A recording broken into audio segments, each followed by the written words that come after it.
नमस्कार दोस्तों, एक बार फिर से आपका स्वागत है हमारे YouTube channel PSC by DC sir पर।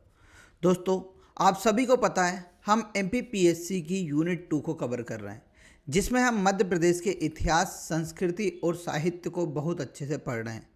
दोस्तों, अभी हम मध्य प्रदेश की रियासत का अध्ययन कर रहे हैं, जिसमें हमने भोपाल रियासत और उसके बाद सिंधिया रियासत को कंप्लीट कर लिया है। आज हमारा लेक्चर नंबर 3 है, जिसमें हम होलकर रियासत के बारे में पढ़ेंगे। दोस्तों, होलकर रियासत का जो लेक्चर है आपको 2 पार्ट में मिलेगा।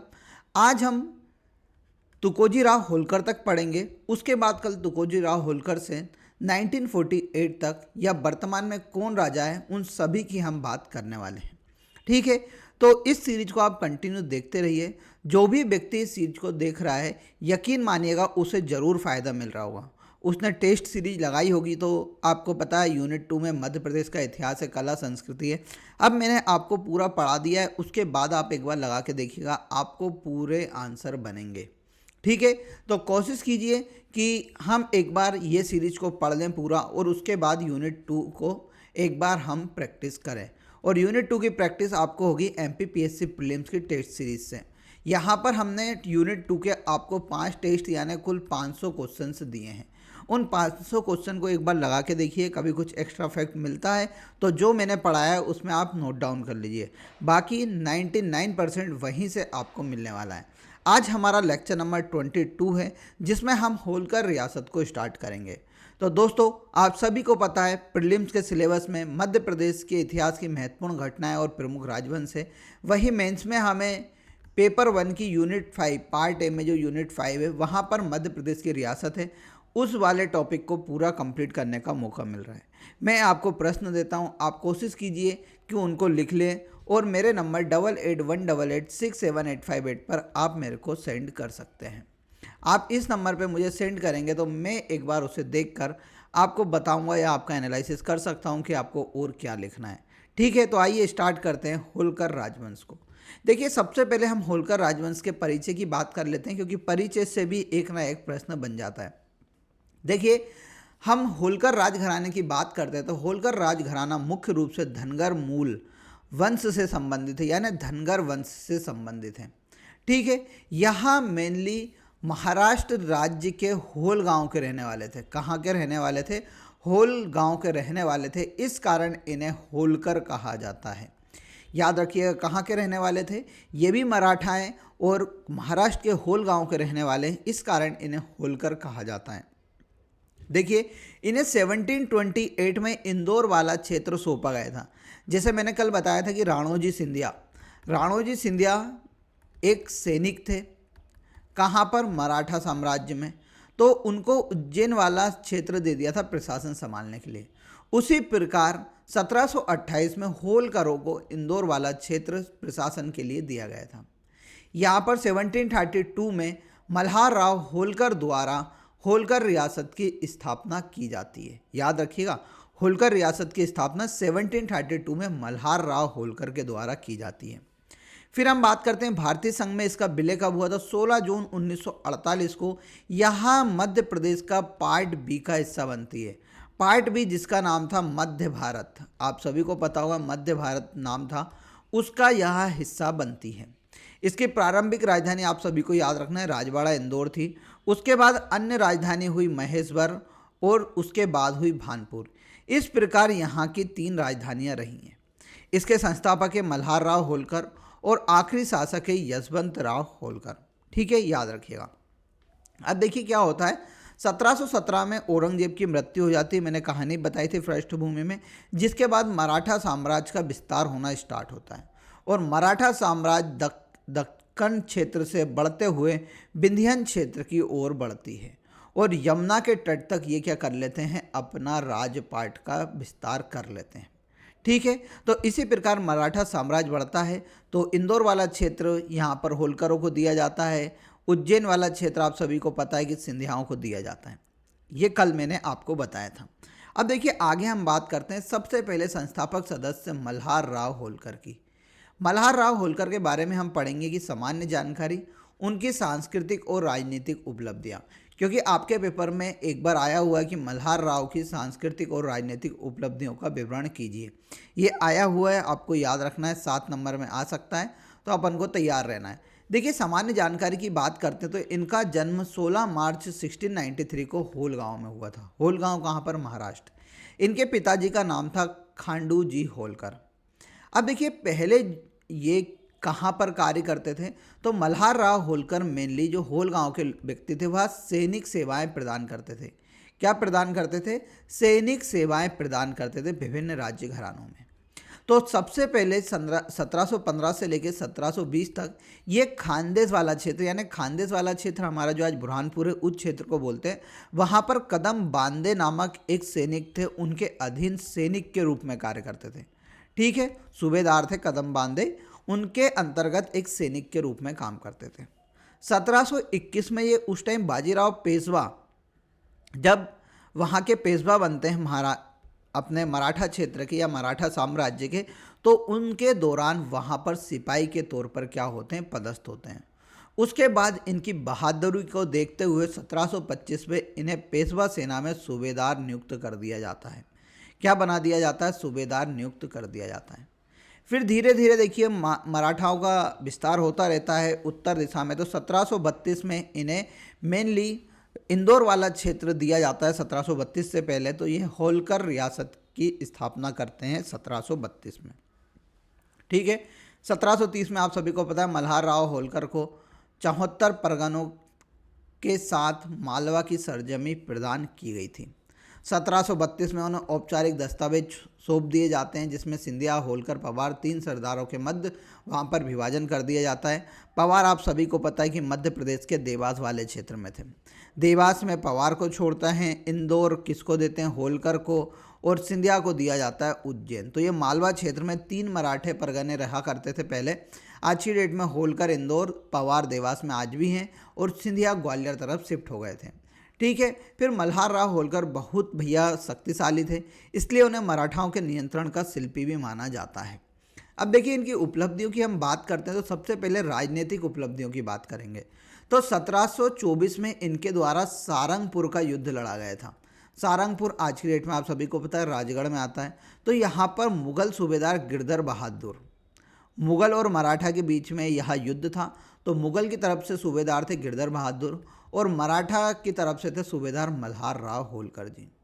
ठीक है, इस युद्ध में मराठा सेना ने मुगल सेना को बहुत बुरी तरीके से पराजित किया और मुगल सूबेदार गिरधर बहादुर यहाँ से भाग गए। फिर देखिए उसके बाद 1728 में 4 साल बाद यह अमझेरा आते हैं और अमझेरा का युद्ध, अमझेरा रियासत मैंने आप सभी को बताई थी, कहाँ थी? धार जिले में। तो यहाँ पर वापस से मुगल सेना के साथ इनकी लड़ाई होती है, जिसमें गिरधर बहादुर और दया बहादुर मुगल सेना का प्रतिनिधित्व करते हैं और मराठा की तरफ से होलकर के मल्हार राव होलकर और सिंधिया के राणोजी सिंधिया आते हैं। ठीक है, और चिमनजी अयप्पा भी इस युद्ध के दौरान मराठा सेना का नेतृत्व करते हैं। इस युद्ध में भी मराठा सेना मुगलों को बहुत बुरी तरीके से पराजित करती है और इस युद्ध में गिरधर बहादुर की क्या हो जाती है? मृत्यु हो जाती है। फिर तीसरा युद्ध यहाँ तिरला का युद्ध लड़ते हैं धार में 1731 में। ठीक है, सॉरी, सेकंड वाले में उनकी मृत्यु नहीं होती, तीसरे वाले में होती। तिरला के युद्ध में वापस से गिरधर बहादुर और दया बहादुर वापस आते हैं और यहाँ पर मल्हार राव होलकर, राणोजी सिंधिया और चिमनजी अयप्पा वापस आते हैं और इसमें वापस से मुगलों को हराते हैं और इस युद्ध में दया बहादुर की क्या हो जाती है? मृत्यु हो जाती है। क्या हो जाती है? इनके प्रमुख सूबेदार दया बहादुर की मृत्यु हो जाती है, जिसके बाद मालवा क्षेत्र में मराठाओं की पावर बढ़ जाती है, यानी यह क्षेत्र मुख्य रूप से मराठाओं के अधीन हो जाता है। क्योंकि देखिए आप सभी को पता है कि मुगलों के साथ 3 लड़ाई हुई और 3 ही लड़ाई में कौन जीते? मराठा जीते। तो उसके बाद यहाँ पर मालवा क्षेत्र में एक मराठा बहुत शक्तिशाली साम्राज्य बन के उभरा। फिर देखिए 1754 में इन्होंने कुंभेर का युद्ध लड़ा था 1754 में। यहाँ पर मराठा सेना की ओर से मल्हार राव होलकर और खांडे राव जी आए थे और भरतपुर से राजा सूरजमल के मध्य यह युद्ध हुआ था, जिसमें क्या हुआ था? मेनली मराठा सैनिकों की हार हुई थी और जाट राजा जो सूरजमल जी थे उनकी क्या हुई थी? जीत हुई थी। इस युद्ध में खांडेराव होलकर की मृत्यु हो गई थी। क्या हुई थी? खांडेराव होलकर की मृत्यु हो गई थी, जो कि मल्हार राव होलकर के बेटे थे। फिर पानीपत का तृतीय युद्ध होता है 14 जनवरी 1761 को। यहाँ पर मल्हार राव होलकर मेनली मराठा सेना की तरफ से वापस भाग लेते हैं, परंतु सदाशिव भाव से मनमुटाव के चलते वहाँ अलग हो जाते हैं और मालवा वापस आ जाते हैं और मालवा से अपना शासन चलाते रहते हैं। मल्हार राव होलकर के बारे में कहा जाता है कि इन्होंने अपने जीवन में 52 युद्ध लड़े। कितने युद्ध लड़े? 52 युद्ध लड़े, आपको याद रखना है। तो ये उपलब्धियां थी इनकी राजनीतिक। अब हम सांस्कृतिक उपलब्धियों की बात करते हैं तो इन्होंने जो राजवाड़ा पैलेस आज की डेट में आपको देखने को मिलता है इंदौर में, यहाँ मेनली मल्हार राव होलकर के द्वारा ही बनवाया गया था। इसका निर्माण 1747 में स्टार्ट हुआ था। कौन सी नदी के तट पर बना हुआ है? तो कानन नदी के तट पर बना हुआ है। यह 7 मंजिला इमारत है जो फ्रेंच, मराठा और मुगल शैली का मिश्रण है। ठीक है। प्रारंभ में इसका नाम हुआ करता था राज्य प्रसाद। प्रसाद यानी उस टाइम महल होता था। क्या होता था? महल। और राज यानी राजा, तो राजा का महल इसे कहा जाता था मेनली। और फिर उसका नाम बदलकर क्या हो गया था? राजवाड़ा हो गया था। मल्हार राव होलकर ने अपने नाम पे आज की डेट में हमें मल्हारगंज देखने को मिलता है इंदौर में, उसकी स्थापना भी की थी। तो ये उनकी सांस्कृतिक उपलब्धियां हुई। राजवाड़ा के बारे में पहले प्रश्न पूछा गया है, 2 नंबर में वापस से पूछा जा सकता है। तो आपको याद रखना है निर्माता कौन है? मल्हार राव होलकर। इसकी शैली है फ्रेंच, मराठा और मुगल शैली। प्रारंभिक नाम इसका राजप्रसाद था और यह 7 मंजिला भवन है। देखिए 1766 में आलमपुर भिंड में एक युद्ध के दौरान मल्हार राव होलकर की मृत्यु हो जाती है और मल्हार राव होलकर की छतरी का निर्माण अहिल्याबाई देवी द्वारा कहाँ पर कराया जाता है?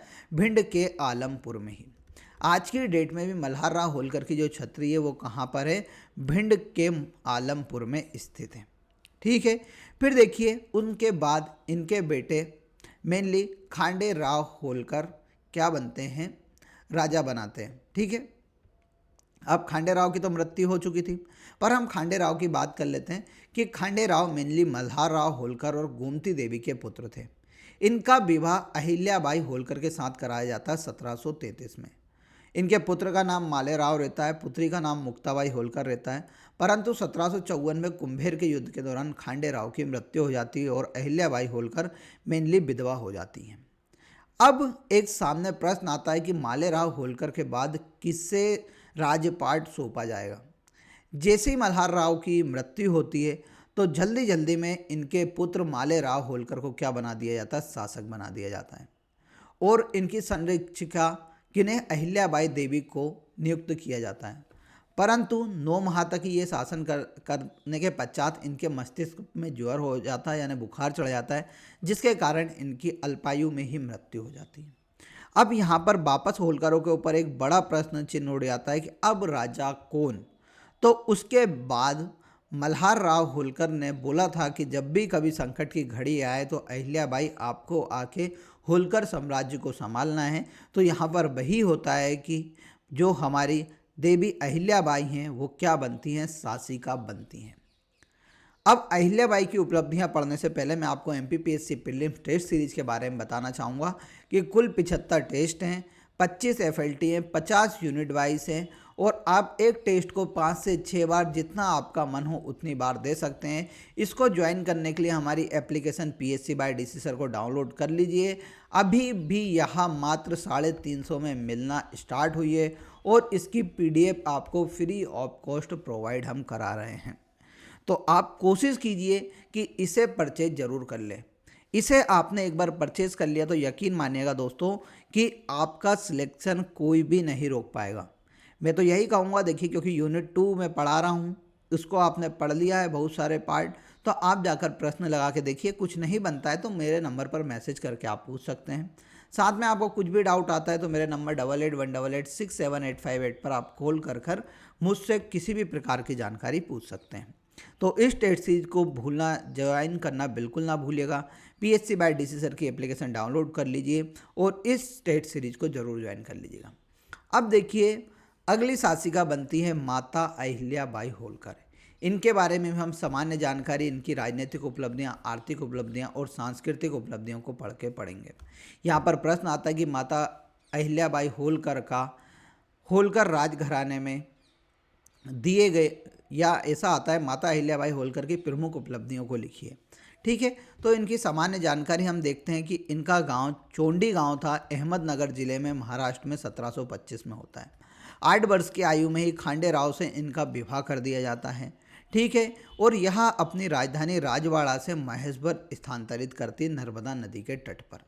देखिए यहाँ पर बहुत अच्छी कहानी लिखी हुई है कि देखिए मालवा साम्राज्य की होलकर रानी थी। 1725 में इनका जन्म होता है, 31 मई 1725 को। इसीलिए 31 मई को आप सभी को पता है इंदौर दिवस मनाया जाता है। ठीक है, फिर जब एक बार मल्हार राव होलकर इनके गांव जाते हैं तो यह भगवान शिव की पूजा करते हुए उन्हें दिखती है। तो यह मनकोजी सिंधिया जो किसके हमारी अहिल्याबाई देवी के पिता होते हैं उनसे बात करते हैं और अहिल्याबाई के विवाह की खांडे राव से विवाह करने की बात कहते हैं, जिसके बाद 1733 में इनका विवाह कर दिया जाता है मल्हार राव के होलकर के बेटे खांडे राव से, जब वह मात्र 8 साल की थी। अब देखिए इनके ससुर मल्हार राव होलकर ने इतना कदम उठाने से रोक लिया और अहिल्याबाई को अपनी छत्र छाया में रहकर उन्हें प्रशासनिक सैन्य प्रशिक्षण प्रदान किया। ठीक है, इसी कारण ये प्रशासन में इतनी अच्छी थी। अब माता अहिल्याबाई का प्रशासन की हम बात करते हैं तो ये बहुत न्याय बुद्धि थी, बहुत प्रशासन इनका बहुत अच्छा था। देर रात्रि तक दरबार में बैठकर राज्य कार्यों को निपटाती थी। अधीनस्थ अधिकारियों के प्रति उनका व्यवहार अति नम्र था, जिसके कारण जितने भी अधिकारी थे उनके साथ वह शासन बहुत अच्छे से चलाते थे। चाहे गरीब हो या चाहे अमीर, सभी को एक प्रकार का यहाँ मानती थी।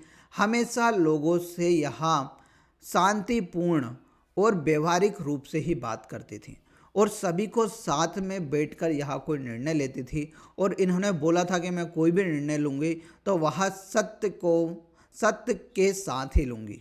ठीक है, और यह जब भी कोई निर्णय लेती थी तो अपने हाथ में शिवलिंग रख लेती थी कि मैं हमेशा सत्य का साथ दे रही हूँ। यह लोगों को बताती भी थी और लोगों को प्रेरित करती थी कि ज़्यादा से ज़्यादा आप सत्य के साथ ही चलें। अब देखिए आर्थिक में इन्होंने क्या करा कि आर्थिक में इन्होंने होलकर राजघराने को बहुत आर्थिक सुदृढ़ता प्रदान की थी। इन्होंने लगान वसूली की दृष्टि से उन्हें राज्य को 3 भागों में बांट दिया कि आप कृषि क्षेत्र से अलग लगान वसूलें, वाणिज्य क्षेत्र को अलग लगान वसूलें और वाणिज्य व्यापार को भी बढ़ावा दिया। इन्होंने वाणिज्य क्षेत्र यानी उद्योगी मतलब जो उद्योग को बहुत बढ़ावा दिया था, यानी टेक्सटाइल इंडस्ट्री को इन्होंने सबसे ज़्यादा बढ़ावा दिया और इनके द्वारा महेशवरी साड़ी, पहली महेशवरी साड़ी बुनी गई थी और यही महेशवरी साड़ी आज की डेट में GI टैग इसे मिला हुआ है, जो कि मध्य प्रदेश की एक प्रमुख साड़ी है, याद रखिएगा। राजनीतिक उपलब्धियों की बात करते तो 1767 में मंदसौर के युद्ध में यह लड़ी थी। यहाँ पर अहिल्याबाई होलकर विजय हुई थी। फिर उसके बाद मराठा राघोबा का विद्रोह हो गया था, जिसके बाद 1766 में ही तो अहिल्याबाई होलकर ने उस विद्रोह को शांतिपूर्ण निपटा दिया था। सेना की बात करते तो यह अपनी सेना मेनली राज्य की रक्षा के लिए रखती थी और उन्हें पूर्णतः अनुशासन में रहने के लिए बोलती थी। इनने तुकोजी राव होलकर के नेतृत्व में सेना को छोड़ दिया था कि तुकोजी राव होलकर पूरी सेना का नेतृत्व करेंगे। इनने अपनी सेना में महिला टुकड़ी को भी शामिल किया था। इन्होंने सेना को ज्वाला नामक विशाल तोप भी शामिल थी। फिर रानी अहिल्याबाई ने अनावश्यक युद्ध कभी नहीं लड़े। उनका कथन था कि समस्त भारत की जनता हमारा एक बड़ा राज्य है, उनका छोया हम महान हैं। यानी उन्होंने बोला था कि पूरी भारत की जनता हमारा ही राज्य, हमें किसी से लड़ना नहीं है। फिर अहिल्याबाई की उपलब्धियां हम बात करते तो यह बहुत सही सूर्ण हुआ करती थी। यह हिंदू के साथ साथ मुस्लिम धर्म का भी बहुत आदर करती थी। इन्होंने महेशभर में मुसलमानों को बसाया तथा वहां पर मस्जिद के निर्माण के लिए उन्हें स्थान दान किया। इनके लोक कल्याण कार्य की हम बात करते तो इन्होंने स्वरोजगार, महिलाओं के स्वरोजगार के लिए प्रशिक्षण की संस्थाएँ खोली। मालवा के सूती वस्त्र को विशिष्ट पहचान दिलवाई। मालवा में आवागमन हेतु अनेक मार्ग बनवाए। कृषि में विकास हेतु उन्हें कुएं बावड़ियों के निर्माण कराए। महिलाओं को सेना हेतु प्रशिक्षण दिया। शहर अहिल्याबाई द्वारा महेश्वर शहर और कृष्णपुरा इंदौर में, जो कृष्णपुरा की छतरी है इंदौर में, यह स्थान किसने बसाया था? रानी अहिल्याबाई होलकर ने। महेश्वर में इनके द्वारा महेश्वर किले का निर्माण कराया गया था, जो आज की डेट में नर्मदा नदी के किनारे पर है। इन्होंने महेश्वर घाट का निर्माण कराया है। इन्होंने जितने भी भारत के शिव स्थल थे जैसे वाराणसी, सोमनाथ, महाकालेश्वर, ओमकारेश्वर आदि स्थानों पर लोक उपयोगी कार्य कराए। इन्होंने अयोध्या, महेश्वर, बनारस आदि जगहों पर धर्मशाला निर्मित कराए। भिंड में इन्होंने मल्हार राव होलकर की समाधि बनाई थी। साहित्य के क्षेत्र में भी इन्होंने बहुत योगदान दिया। खुशीलाल, अनंत कंदी जैसे दरबारी रत्न इनके दरबार में थे। अहिल्याबाई हमेशा जाति पाति से ऊंचा उठकर हमेशा स्वर्ण युग की बात करती थी, परंतु 13 अगस्त 1795 को महेश्वर में इनकी मृत्यु हो जाती है, जिसके बाद इनकी छतरी का निर्माण कहाँ पर, महेश्वर में ही किया जाता है। इनके काल को डॉक्टर हीरालाल शर्मा ने इनके काल को गुड गवर्नेंस का काल कहा है। हैदराबाद निजाम ने अहिल्याबाई से ना कोई महिला थी ना ही शासिका कहा है। हाल ही में वाराणसी में विश्वनाथ कॉरिडोर बनाया गया था, काशी विश्वनाथ, वहाँ पर माता अहिल्याबाई की एक प्रतिमा स्थापित की गई है, आपको याद रखना है। मध्य प्रदेश सरकार द्वारा आदिवासी लोक एवं पारंपरिक कलाओं के क्षेत्र में महिला कलाकारों को हर साल 1996-97 में अहिल्याबाई सम्मान प्रदान किया जाता है। अहिल्याबाई देवी ने महेश्वर में प्रथम साड़ी बुनी थी, ये सभी आपको याद रखना है। इनके बाद शासक बनते तुकोजी राव होलकर, जो मल्हार राव होलकर के दत्तक पुत्र थे। वह रानी अहिल्याबाई के प्रमुख सेनापति थे। तुकोजी राव होलकर वापस अपनी राजधानी महेश्वर से इंदौर लेके आते हैं और अपनी सेना का यूरोपीय पद्धति में आधुनिकीकरण करते हैं।